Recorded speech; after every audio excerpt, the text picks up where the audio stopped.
ঢাকতে গিয়ে খুলে দিলেন মোদি। বিহার ভোট নিয়ে মোদি যে কতটা চাপে আছেন সেটা ঢাকাঢুকি দিয়ে রাখতে চাইলেও নিজেই সেই পর্দা খুলে দিলেন প্রধানমন্ত্রী।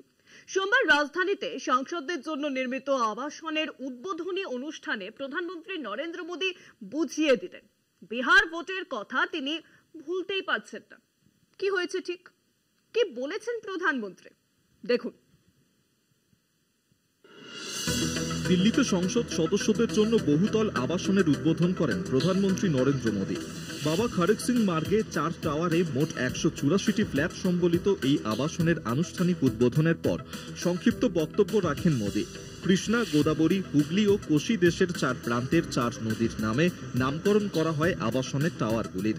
আগামী নভেম্বরে বিহারে ভোট, সেখানকার অন্যতম নদী কোশি।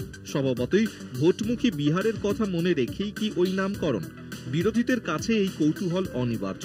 সম্ভবত তা আঁচ করতে পেরেই প্রধানমন্ত্রী বলেন, कोसी नदी रखा है नाम तो उनको कोसी नदी नहीं दिखेगी, उनको बिहार का चुनाव नजर आएगा।